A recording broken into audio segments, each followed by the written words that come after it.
Knicks post game live. Welcome to the #1 Knicks fan show on social media, man. It's the first episode. Let's get this going. Yep. On social media, man. It's the first episode. Let's get this going. Yep. Knicks post game live. On social media, man. It's the first episode. Media, man. TNY, man. Yep. I got the Knicks post game live. What's going on, man?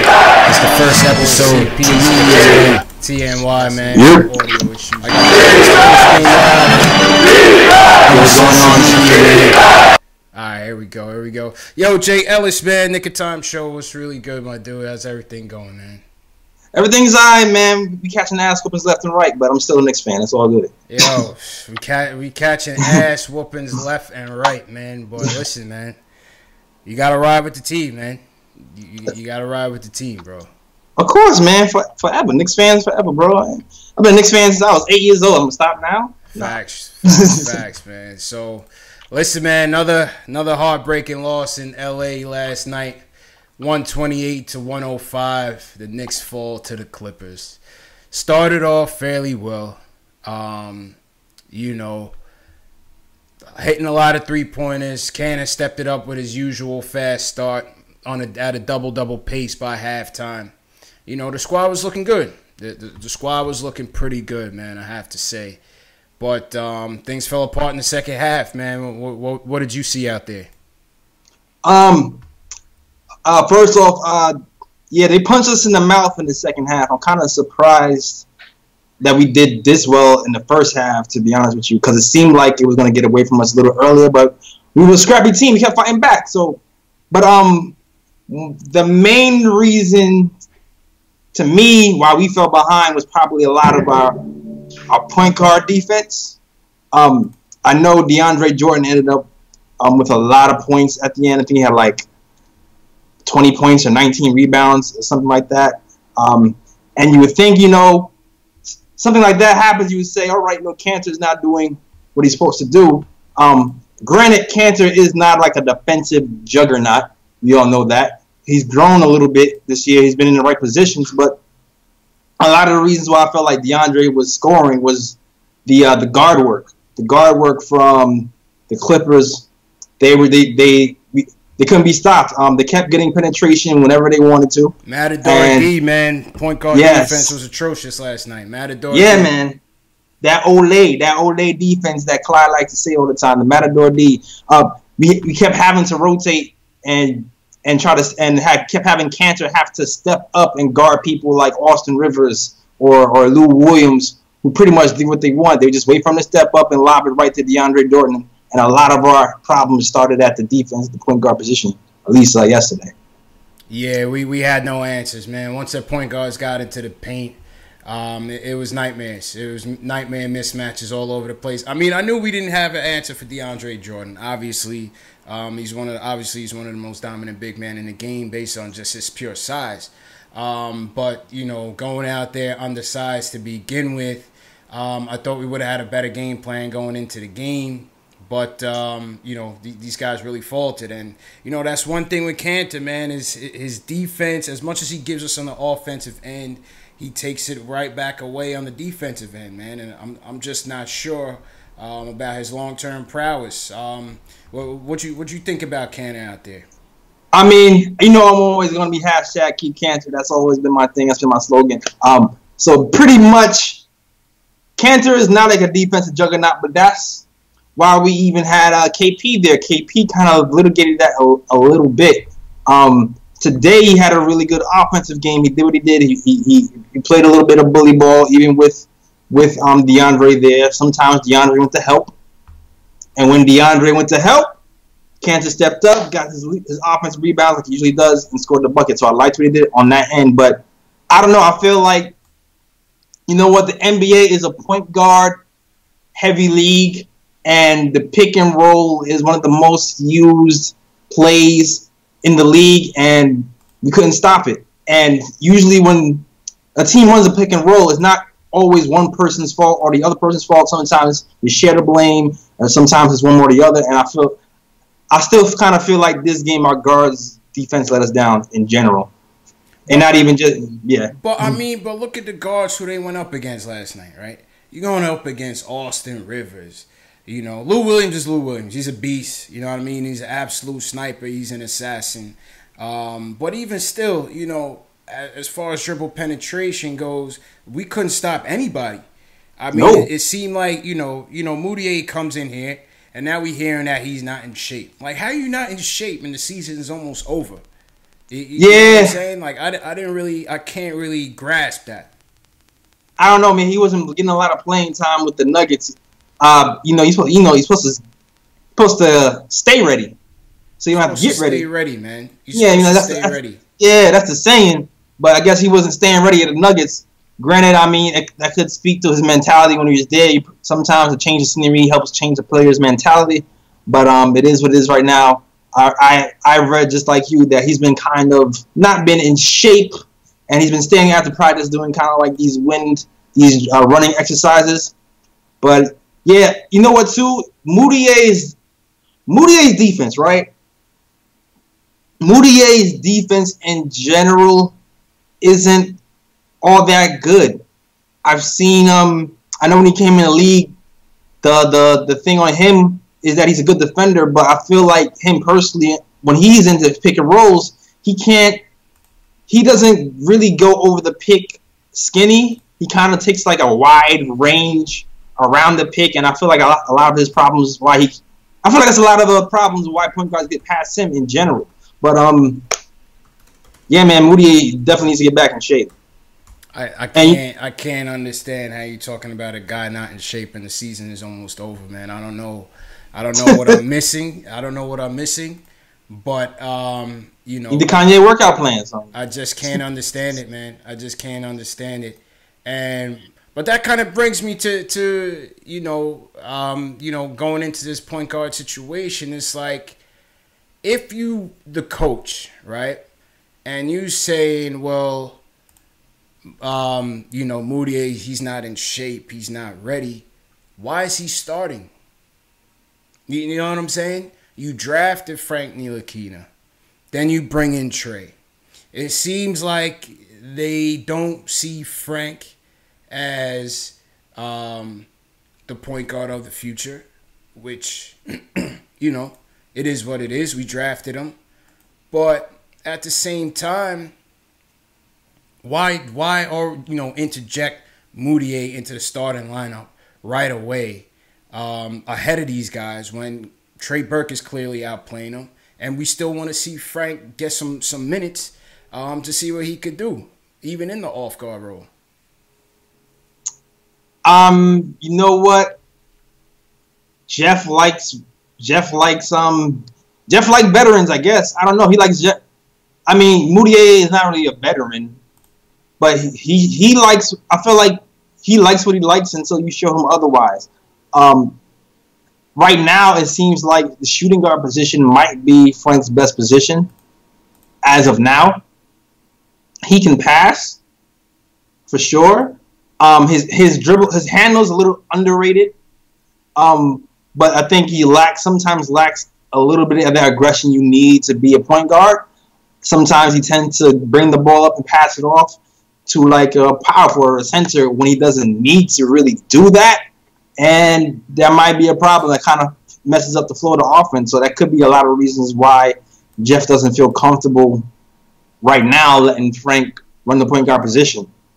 Now, if you look at the game like I'm looking at the game, though, it seems like Trey and Frank have like kind of a synergy going together.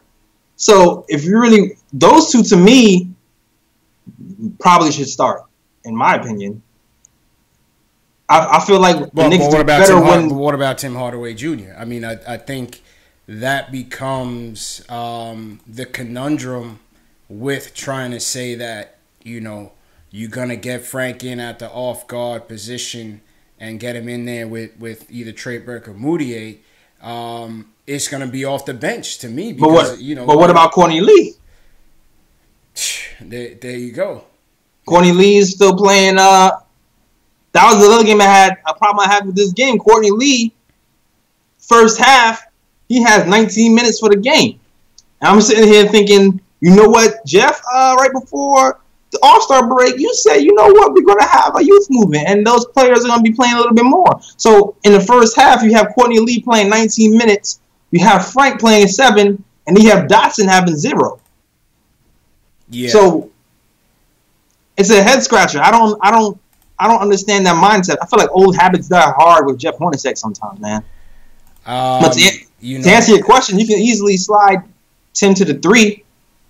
If anything, you want to slide Tim to the 3? You could, if you want to do the Frank, if you want to do the quick guard set. I mean, we had a little. You don't, because Jeff likes playing a lot of small guards. We had a set where it was Moutier, Burke, and Frank, and we had that set running for like 3 minutes, and it worked. Yeah. I don't know, man. Timmy at the 3 scares me defensively, man. You know, he's regressed, man. He's regressed. I mean, people want to talk about the injury. I think he's worn out mentally. Regressed talking about in all facets of the game. I think he just I think the injury taking a toll on him. I think the season on the whole is taking a toll on him. And I don't know, man. I'm not sure. I'm not sure about Tim Hardaway Jr., man. The verdict is still out on him. I don't think he regressed. I mean, defensively, he's always been up and down to me. That was always the thing. I felt like his one-on-one defensively, sometimes people have a tendency to just go right by him. Team defense, I've seen like he plays pretty good team defense a lot of the times. I don't know. I don't know about defensively if he stepped back. Today, I felt like he had problems fighting over screens, but that was today. But offensively, I feel like he's picked it up over the last few games. So I don't know if I really agree with you all across the board that he's regressed. I don't know about that. But that's my opinion. I mean, to me, it's just it's the consistency to me when it comes to Tim Hardaway Jr., man. It's I just feel like he's a guy you really just can't trust. You know what I'm saying? I feel like he's a guy you can't trust, and you gave him all that money. And, one night he's going to come out, he's going to give you 25 and 7. He's going to give you, an electric moment. And then the next night it's like, 10 points. You're going to shoot you out the gym. I feel like that it just comes to be expected, what you're going to get from Timmy on a given night, man. I just feel like that's just how it is. And what we just going to have to deal with. Listen, man, it's the verdict. Listen. We knew kind of going forward, this is his first time in a starting position. You know what I'm saying? He came in the league with the Knicks, got bounced to the Atlanta Hawks, got put in the G League. He played his first significant minutes, big minutes, a season ago with the Hawks. And he came on towards the end once everybody got traded. But we really didn't know what we were getting. And I know people were really high on having Tim here. But we really didn't know. This is his first time getting starters minutes in a starter role and being, relied on night after night after night. With that being said, is what he is?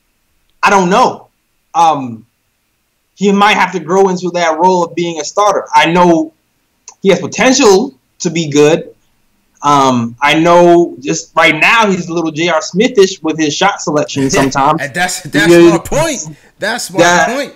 Is that you paying this guy $17 million a year, and listen, the money is what it is. He earned it. Shout out to his agent for negotiating that. But I'm talking about from a management perspective. When you giving a guy that type of money, I want to see a bit more consistency at some facet of his game, whether it's going to be the shooting, whether it's going to be, creating for others, whether it's going to be his defense. There has to be something there that you can say, okay, if he doesn't have it one night, he's going to have it the next night. Or if he doesn't have, this facet of his game working tonight, you could at least, guarantee that he's going to bring it on some other aspect. And that's just, to me, once the shot's off, he's out of. He checks out of the game. That's not entirely true, though. I'm not even gonna. I agree with you that he needs to step it up sometimes, but that's not entirely true because there was the games, even the Bucks games when he had a off night, he ended up 7 assists or something crazy like that. So I know that's not true, but I do agree that he needs to be more consistent. It remains to be seen. The franchise, our franchise in general, they made that move. Kind of almost thinking like Phil, but they feel like, you know what, they're trying to buy low on stock because they see that his stock was rising in Atlanta, and hopefully it will pay off on the end. I know that's what they're thinking because he's getting paid $72 million, which is a starting shooting guard pay grade. But will he rise into that? I don't know. My question for you is though, do you think we should have signed Justin Holiday? No, I think we could have afforded to let him walk. I like the hustle that he gave us, last year. It was a cheaper deal. I think you probably would have been better off with him over Baker than than giving Baker that money. But at the same time, man, his shooting percentage is so low. We need a bit more consistency on that. And for what he could have brought to the game as, a 3-and-D type of player, a hustle guy, a defensive guy, he was a decent player. He played fairly well for us in spurts last year, but, I thought he was expendable. I feel you. I mean, the Knicks made that move with Tim with one eye on the youth movement. That's really what it was about, really. Because, all right, we don't get Tim. We sign Justin Holiday. We're here with Courtney Lee. And I guess when Courtney Lee leaves, then what? I guess we're looking at the draft? I don't know. So, I mean, that's what they're thinking. I guess they might have been thinking like you, that they wasn't too confident in Justin Holiday. I was thinking maybe Justin Holiday could do something. Who knows? Moving a lot cheaper. And we probably could have got a more expensive point guard, if anything. I know Rondo was available around that time. That's what I was thinking back in the summer. Yeah, that's what I was thinking too. I thought over Jack, they probably could have went with Rondo, but shit. Knowing how much drama, even with the whole Noah situation that played out this year, man, Rondo probably would have been even a worse idea, man. We probably would have been screwed. We bring Rondo in here. So there's probably a blessing in disguise that it didn't work out that way. You know what I mean? Word. True. Very, very true. Yeah, man. But it is what it is for right now. I mean, we got Tim Hardway Jr. He still has a chance to turn things around. He has 1 year under his belt for being, a starter. Facts. His body is going. He should get used to it now. We'll see. We'll see how it goes next season. And if it's a repeat of the same next season, then we can start really being tougher on him. Like, you know what? I haven't seen growth. What are you doing? Right now, I haven't been super tough on Timmy. I've been so-so. I think I've been fair on Timmy.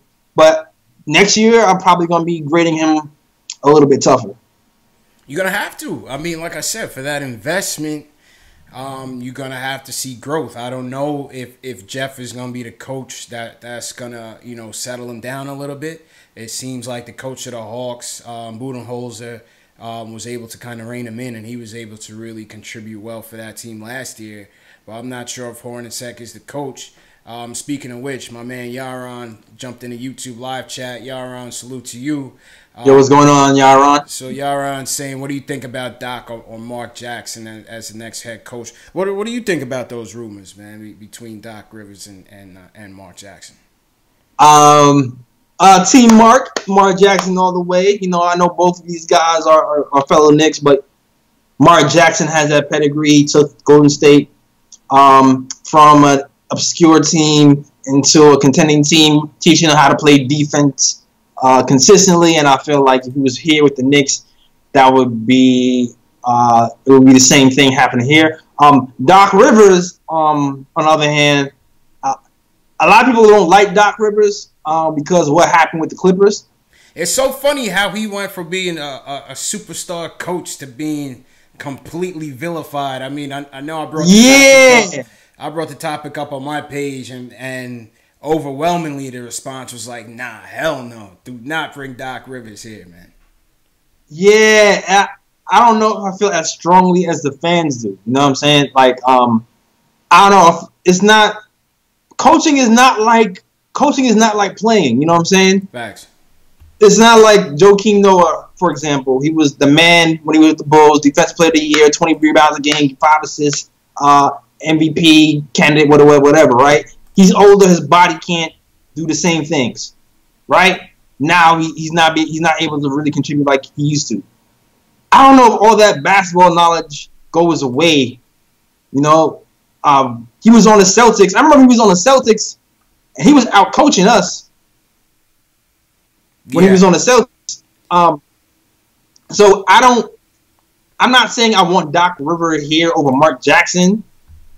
That's not what I'm saying. But I don't think it's like the absolute wrong, completely wrong move. It's just going to be horrible, destroy the franchise. I don't think it's as gloom and doom as other fans think. Facts. You know what I'm saying? I mean, I think I was one of the first people to really bring up the name Doc Rivers back when the Clippers made that Blake trade, because then it was clear that even when they traded CP3, it was clear that they were going to start to destroy that thing piece by piece. The Blake trade was even further confirmation of it. And I said, you know what, Doc could easily shake loose out of this thing. And I still think he'd be an upgrade over Hornacek. You know what I'm saying? At the end of the day, you know, players play. And they made it in the West consistently. They made it to the playoffs in the West consistently. I think you need to give them credit for that. Obviously, they had CP3 as a floor general. But I think with Doc and Woodson as a coach, I think it still impacted that team. And like I said, they made it consistently. It was one year, I believe it was the year they lost to the Spurs. I thought that was their best chance. And I thought, you know, they came up with a raw deal in terms of, I think it was the 4-5 matchup in the West playoffs. They went up against the Spurs and lost, I think, lost in 7. But that team was deep. That was a good team, man. And I thought if they would have gotten past the Spurs, I thought they could have made a run even at Golden State that year. I think that was Golden State's first year and making a run at the championship. But was that the year they choked? Because there was one year where they were up. They were up, and all they had to do was win one game. All they had to do was win one game. And they choked. They choked it out. So is that on the coach? Yeah, I'm about to ask you. Yeah, we on the same page. Is that on the coach? I'm not sure, man. Is that on the coach? Maybe. But like I said, we'll see. And then as far as Mark Jackson, it's like, listen, I would love to see Mark Jackson here. My whole thing is, I still don't understand. Well, I guess I do understand, but it gives me reason to pause when a guy like that does not get interviews after rebuilding that Golden State team and taking them that far. You know, you've heard rumors like he doesn't pick his assistant coaches well, or, you know, he's bringing religion into the locker room. So I don't know if it's a case of, is he turning down offers? Does he still want to coach? Or is he blackballed from the league? What you think about that? I was thinking, you read my mind, man. There's something going on there. You don't just leave a franchise like that with a successful record for no reason. Something is happening behind the scenes that we really don't know about. So I know how he has a reputation of being like a really stern and I don't know if this is a personality thing, but there's something is there, man. Something is there with Mark. Something is there, you know. Something I don't know what it is. If I don't know if he got another shot, will things change? I don't know if he even wants another shot or not. Maybe it's just the wrong situation. The wrong teams are hitting him up. But he obviously has a gift for coaching because he turned that team around. Ironically, I probably still would have like offensive coach around because I still feel like offensively there were still some things he could have tweaked. And when he left, that there was some certain offensive sets kind of got updated, and then Golden State started taking things to another level. But defensively, though, I feel like he's the type of person who can lead, who can lay the groundwork for some defensive fundamentals. We need going forward. We need defense bad, man. Yeah, we need defense bad. I'm telling you, man. Well, I would love, like I said, I wouldn't mind seeing Doc and Woodson back together, man. Bringing that toughness and that defense back to New York, because they would know what we need. Yeah, man. Woodson did good when he was here. Woodson did well. Except for that ISO ball. That's not gonna work, right? Yeah, no. We can't do not. We are not ISO and KP. That's not happening. ISO king right there. You don't want him calling the offensive plays. Yeah, man. Defensively, I knew he was gonna help us turn it around, and that's when you saw that 50-something win team, man, where we lost to the Pacers in the second round. That team played defense. They had the leadership to help on the defensive end, but I think part of that was Woodson, though, man. Yeah, can you imagine KP doing ISO right now? Nah, man. Nah. 0-82. We can't have it. So I mean, we'll see. We'll see how it plays out in terms of the coaching search. Another name, a sleeper pick could be Jeff Van Gundy. You never know. That'll be dope. I wonder if he has the same. He's been out the league so long. I wonder if he still has, he's gonna be running 1990 sets, and he's gonna be like no 3-point shooters. Has his mind upgraded to the modern NBA? I don't know, because Phil Jackson. Right. Phil Jackson, he was he didn't like 3-pointers. I think it was at one point he was discouraging Porzingis from shooting threes. So I'm like, I like Jeff though. So yeah, I would love to see Jeff come back, or maybe even a lot of people. This is the thing though. A lot of people say bring somebody off the college scene. We need young, fresh legs. Just because they come from college don't mean they're gonna turn into Brad Stevens. Brad Stevens is a good coach. You know what I mean? When the Celtics picked him up, that was a great pickup. They knew they were gonna take their lumps. But what he had them do, he had them playing hard despite the roster. And when you have a coach like that, these guys are running through walls for him. As the general manager is continuing to add pieces, the Jaylen Browns, the Tatums, and they building and they keep building. They're going to be a formidable team when LeBron hits that sunset on his career. The Celtics is next. I mean, based on just how the team is constructed right now. So I think Brad Stevens is a good team, but I say that to say, a college coach doesn't necessarily equate to success. It has to be the right coach. Yeah, most definitely, man. Listen, I'm tired of experimenting with all these new things to see if it's gonna work for us. I know we had Derek Fisher here one time. He never coached a day in his life. Came to the Knicks, started coaching, and the first year was horrible. His timeout plays were horrible. He's learning on the fly, and I know we're rebuilding, but damn, not now. So I'd rather have a coach that's been there, done that. Or at least has a reputation and a pedigree. Even if you're looking at Tisdale or something like that. But yeah. Fizdale is another hot candidate, man. Fizdale is definitely another hot candidate. You know what I'm saying? But what else is going on the docket, man? So that was a tough loss. But, listen, the season is over. Obviously, we know that. The rest of the season, to me, is about evaluating. You want to evaluate the coach. You want to evaluate, we have this three-headed, not a monster, but I would say a logjam at the point guard position. We drafted one. Man. It's a lot of question marks, man, that, you want to see some sort of development as we continue to finish out this season. Yeah, most definitely, man. I want to see what we're going to do before. But for that to happen, Jeff, man. Jeff. I mean, you gotta play. Jeff could very well be back next year. You don't know. He could be back, and I'm either or on Jeff being back next season. I definitely, because I'm so tired of not having consistent roster from year to year and consistent game plan, and consistent plays to run from, and build off from year to year. Part of my fear of keep switching out coaches every other year is this having that mentality like, damn, you got to restart again. Yeah. We always restarting. We always resetting. Whether it was the 80-something players we had in and out of here when Carmelo was here during that era, that 7-year term, or the coaches, what we run through. We had Woodson. We had D'Antoni. We had, who was after that? Fisher. Right. And now Hornacek. When do we get a chance to get some consistency in here from the coaching standpoint? For real. I mean, here's the thing too, like with the whole Joakim Noah situation happening, I don't even know, because you heard that Jeff was the one who instigated the altercation between him and Joakim Noah. He was the one who actually pushed Noah. That's crazy. That's crazy to me. Right? That's you hear? Yeah. He thought he was in the 90s again. He thought he was playing the Bulls or something. I don't know, but he had a flashback and he pushed Noah. Whatever.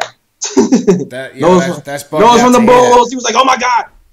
Bugged out, push Noah. Anyway, something like that happens, you expect some repercussions to happen, right? Facts. In the beginning of the season, they said Steve Mills said he was not going to make an in-season coaching change. But you just think all these players get reprimanded for dumb stuff. Like J.R. Smith is throwing soup at people. He gets suspended again. He threw the whole shit. Like. Yeah, like nobody left Shane Crowder that much, but he's doing all these shenanigans. Jeff's getting away scot-free, so I'm not sure what will happen, if that's going to be even a factor when it comes to are we keeping Jeff next year or not. But you never know. I'm kind of mixed on that. I actually would want to see Jeff here another year, just to give people a continuation of just like I said, like so some familiarity from year to year to build on certain plays and players and just getting like a routine going. I do feel like something needs to be added though, bare minimum, because the defense is so bad. I feel like it was a point of emphasis in the beginning of the year, but as the years waned, I don't know, they forgot about it. I don't know. But see, that's the thing though that I don't understand is that the coach comes in. And he's like, these dudes ain't playing defense. This was last night's press conference. He's right. Like, these dudes ain't playing defense, blah, blah, blah, blah, blah. Like, where was that all year? And where was the accountability at all year? If dudes not playing defense, make that substitution. Popovich will make that substitution right away. Sit your ass down. Bring in somebody. He don't care if it's the 13th man off the bench. He's making a statement. You're either going to play defense or you're going to sit the bench. Yeah, man. Here's the thing, too. I'm not even necessarily sure that we didn't play defense. I think we just didn't have the talent to keep up with them, to be honest with you. Or to keep up with Austin Rivers, though? Yo. Son. To keep up with Austin Rivers? Trey Burke came in the game in the third quarter and tried to go to Austin. Right? Trey Burke, I've been watching him since he's come here. He's played pretty good defense. He tries. He tries. Like considering his height, right? He recovers well. He pretty much keeps his man in front of him. I don't know. I'm not saying Austin Rivers is Jordan, but last night Austin Rivers was put Trey in the blender. Listen. Don't get me wrong. Austin Rivers has handles, but I know people like to joke because it's Doc Rivers' son, but Austin Rivers isn't a complete scrub. Facts. No, he's not a scrub. Don't get me wrong, but I still, even Frank, nobody had an answer. Frank was guarding two guards all night. He was guarding Lou Williams. What was he doing with that? Yeah. Lou was cooking everybody. Yeah. Lou Will is gonna cook. Lou Will is gonna cook when he can cook, man. That's just what it is. Lou Will is gonna cook when he can cook. And Moutier, listen, our guards were not good defensively last night. I don't know if it's a lack of trouble, and not even just our guards. Our forwards couldn't guard them in either on cuts. But I don't even know if it's even completely their fault because I felt like our whole offense collapsed once the guards were beaten. So I don't know, Jeff. I don't know if that's on our players or on you for not actually teaching how to play defense in certain situations. I'm not sure. I think that their defensive game plan maybe is there, but I don't think we got the right players out there. Like I said, Canner is a huge liability on the defensive end. A huge liability on the defensive end. And, Beasley, same way. I think Beasley's checked out. I think he's checked out. Yeah. He definitely checked out. Yeah. And so, it's a tall order. it's a tall order, man, to ask for when the season is over, and these guys have nothing to play for. It's hard to get to get up for these type of games. They seem like guys out on the West Coast, just hanging out, enjoying the sun, man. Yeah, man. Even the practice they had, I read the practice that they had. It wasn't even like a full on practice. They was running scrimmages. Yeah. There was. Did you see that? Fact. They picked their own team. It was like a playground style. I mean, it sounds fun. Stressful season, but I mean that's the vibe that we doing right now. And I agree with you. I haven't seen a Beasley line in a long time. Yo, let him walk, man. Bro. Let him walk, man. We're good on Beasley, man. We don't need Beasley, bro. That's just how I feel, man. I think he's given us. He's. Here's the thing with Beasley, right? MVPs. I think he has.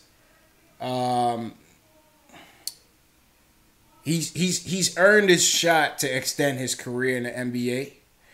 I think that you can't rely on him. That's my whole thing. I think if he was a reliable player, I think we could have traded him at the trade deadline. But I think a lot of teams understand that he's a guy. He's gonna show up one day and he's gonna disappear the next. You know what I'm saying? One night he was strapped in, next night you can't find him. And I think he's just a little bit too lethargic to me. To commit to a guy like that on a long-term basis. That's just me. I don't know. I don't know if I agree with you completely here. I feel like Beasley, at the beginning of the season, kind of had a scrap for his man, and once he got him, I feel like he did well for a stretch. I feel like a few things happened. Beasley was a leading scorer off the bench, and I feel like when Trey Burke got here, the role started to shift a little bit. For one. Two, after KP went down, he absolutely I feel like he checked out. Like you said. He's a veteran. He is like what's his motivation at this point? I'm not sure. Your motivation should be that shit. You got a contract to earn. This could be his last major deal before it's curtains for him, before you're looking at straight vet minimum. So for a guy like that, you playing for your future. You need to step it up. Now is a prime opportunity with KP gone to show and prove out there to us or to the Knicks front office or to any other of the 31 teams. I feel you, but I kind of see. I don't know. I kind of see it's like at one point in the season he was like mentioning that he was throwing his name in the hat for like six man of the year. It was a stretch where he was going in hand. He was. So he might still be second. In the league with points off the bench. Right. Like I don't know what his stats are offhand. Maybe you can look that up. But Beasley, I know off the top has been shooting 50%. All right, let's go to Beasley, man. Let's break down Beasley here. Give me 1 second. Let me adjust. I just know, and because I know I was having a discussion like. There was a point of the season where I felt way more comfortable having Beasley create one-on-one than KP or anybody else on the team because he seemed like he was just getting it done over and over again. Now, I do understand the problem with Beasley sometimes is he gets a little – I feel like the more minutes he plays, the more he kind of checks out once you get into that – when you start hit that 30-minute mark and, fatigue sets in – I feel like he starts to check out around there. But that's what I'm saying in terms of trust, my man. You don't know what you're gonna get from him on a regular basis. You just don't know what you're gonna get from him on a regular basis. All right, so let's go into it, right? Field goal percentage, he's shooting 50% in the field, which is pretty good. You know what I'm saying? He's averaging 12 and 5. Off the bench. Like I said, man, those are decent numbers, but here we go. Look at his game log, his last 5 games. All right, against the Wizards, 16 and 11. Next night, 7 and 4. Next night, 15 and 8. Right. Next night, 2 and 4. like, But we talking about, bro. We talking about when KP is done, then the season is over. Jeff is talking about benching Jack. We're gonna rebuild. I hear that. We talking about when we was in the hunt, Beasley was on. I don't even know how half of these veterans even playing really right now. Like, I felt like he proved himself already. Listen, man. Like I said, if you are trying to get a contract out here, to me, you need to be still. Your season is not over. The team season is over, but your season is not over. And plus, I feel like his role has changed. In what way? His role has changed. I mean, let's be honest. Like, Cantor, KP going down messes up the whole team's chemistry. You know what I'm saying? There's a wrinkle effect that happens. When KP was in the starting lineup, there was an offense-defense thing going on with Cantor and KP. You're able to kind of sustain that a little bit more. Now we are in a position where you've taken out KP and we putting in Beasley. Beasley is not going to cover for Cantor's mistakes. That pairing isn't a good pairing in general. So it's like his whole and I feel like that whole pairing kind of has a ripple effect throughout the whole team and through the whole flow of the game. When he was coming off the bench, his role was just to get buckets, and that was it. And at least he had KO backing him up because KO plays some remnants of defense. So I felt like that role was good for him, and that's probably a lot of the reason why he was progressing and he was doing his thing. So I'm not sure you can blame everything after the KP injury on Beasley. I feel like Beasley did what he had to do for the most part. I'm not saying give Beasley a huge contract. I'm not saying give him $20 million, but I think he earned the spot. And from what I'm reading, he wants to stay in New York. So I'm like, hey, well, why not? He hasn't sucked. He's played his six man get the buckets role pretty well. And then when KP comes back, he'll be doing that again. Nah, I'll let him walk, man. Listen, I tell him, listen, thanks for coming through. You know, we had a couple of good games. We were entertained, but listen, you can't pay everybody, right? You getting to the point where Cantor's probably gonna opt into that deal. That's $18 million, right? Right. KO, and this is gonna lead into that KO segment. You have KO here who is going to be looking for some cash as well. You know, you can't pay everybody, man. You can't pay everybody. When you're trying to manage the cap and get as much flexibility as you can going into 2019, 2020 free agency, you're going to have to make some sacrifices, man. And I think we don't want too many guys that are just not mentally with it, man. You still gotta harness in Tim Hardaway Jr.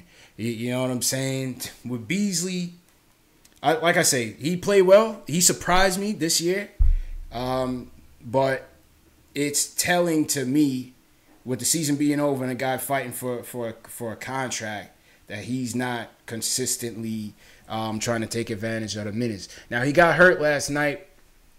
I'm not sure the extent of the injury. So we'll see what happens, with the rest of the year. But I'm not too sure about Beasley, man. Not too sure about Beasley. I feel you. I mean, agree, disagree. I'm team B. I really want to see a lot of the players have to do next year when we have some consistency. I still feel like we need a defensive coach on our squad, but I'm not as low on Beasley as you are, obviously. Yeah, now we need defense big time, man. No, we do need defense every time. We need defense big time.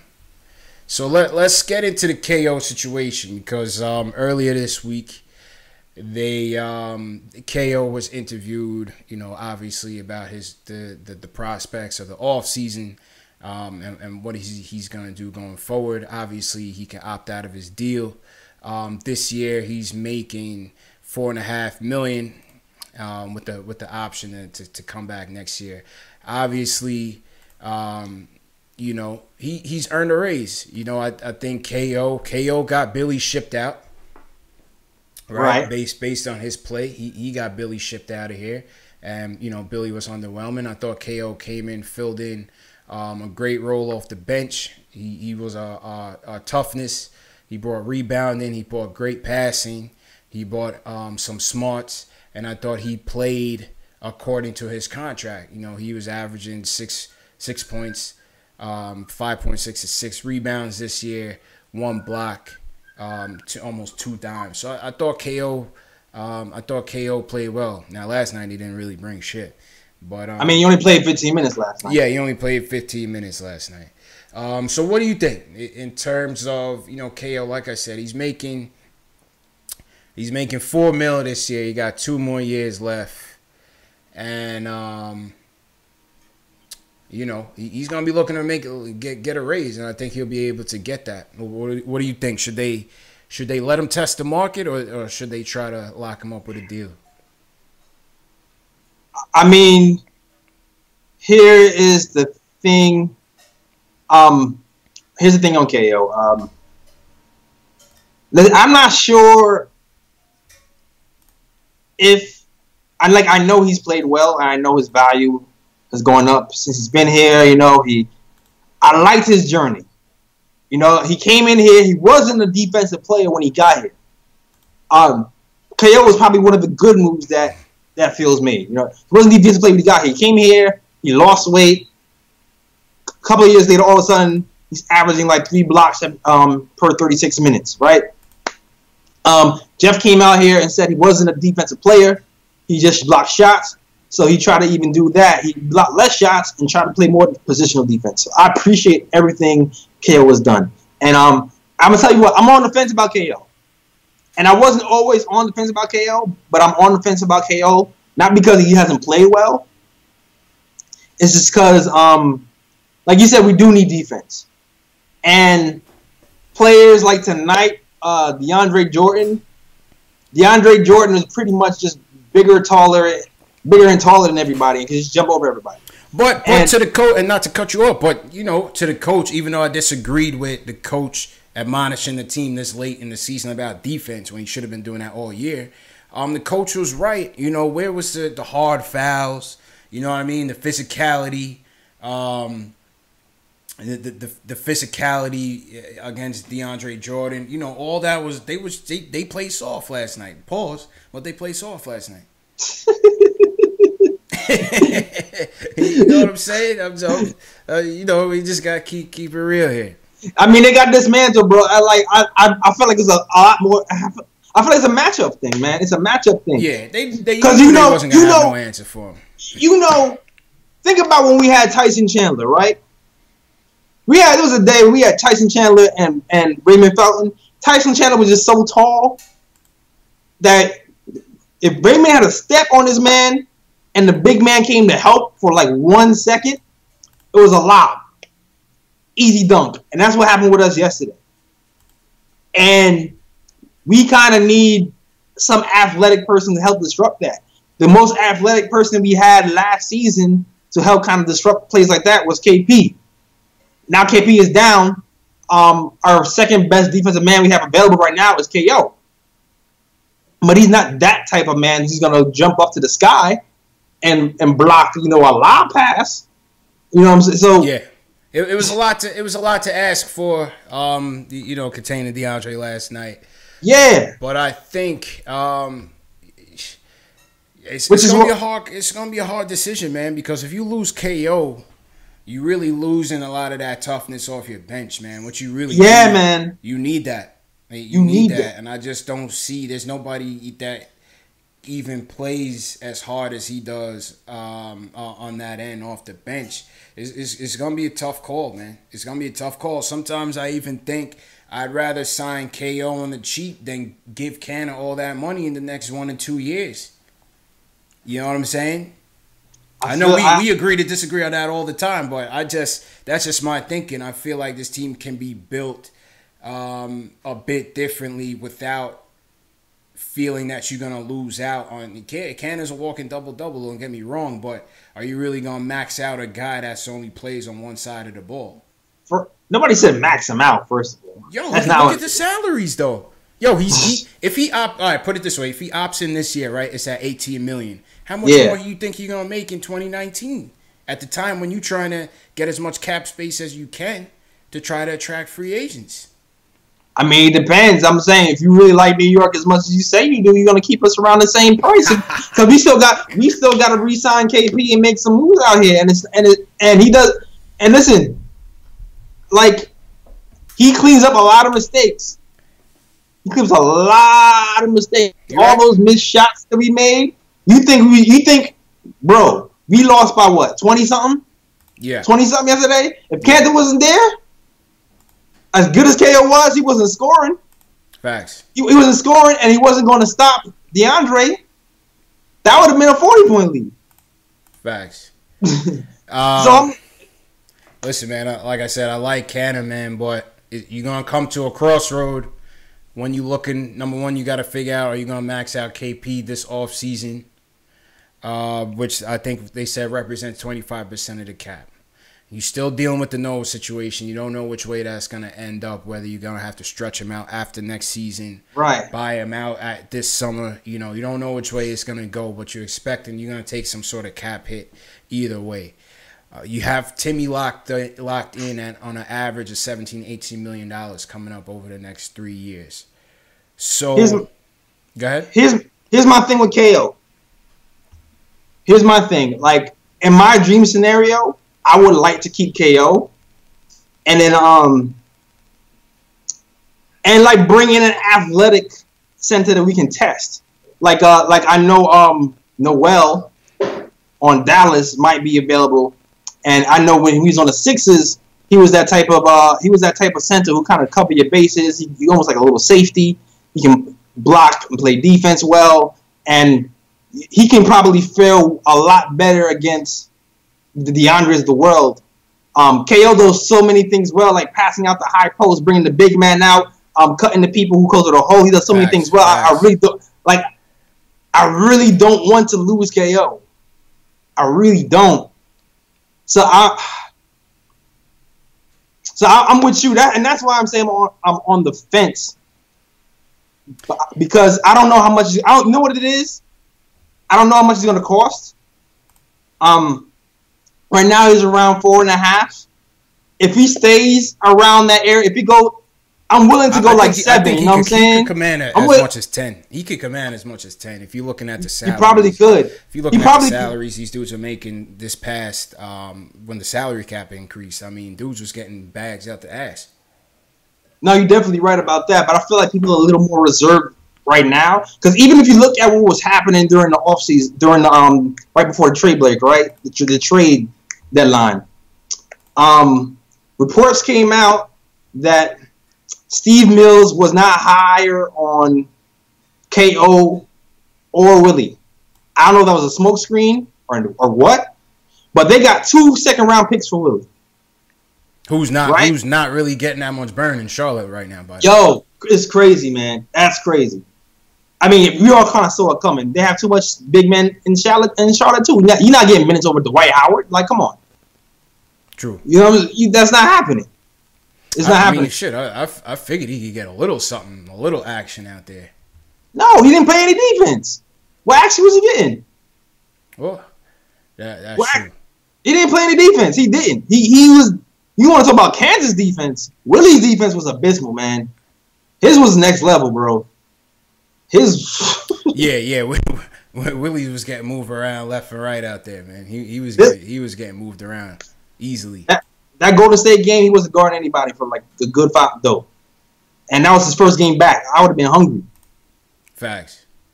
But what it is. I'm not sure. Again, I said that to say I'm not sure if he was getting any first round picks for KO. Because the way that things are going, they made it believe that if we would get something like that, he might be moved. But since we didn't, there might be there might be some kind of hope that we can sign him for a reasonable deal. Yeah, we'll see, man. It'll be interesting to see how these guys view him and what we're gonna do in the off season. It's gonna be a lot of question marks.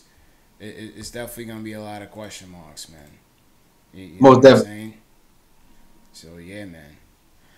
Yo, this is the first episode of Post Game Live, man. What you think, man? I think we covered all the bases. I think this was a good debut episode. Obviously, we want to get some fan call in on the next one. Most definitely. What's the next game? Let's check the next game. Sunday night, I believe. Sunday night in Sacramento, 9:00. That's kind of crazy, but yeah, man. Let's definitely do this again, bro. Yeah, man. Most definitely, man. You know I love talking Knicks. That's what I do. Yeah, man. Knicks Nation. Appreciate y'all joining us on the first episode.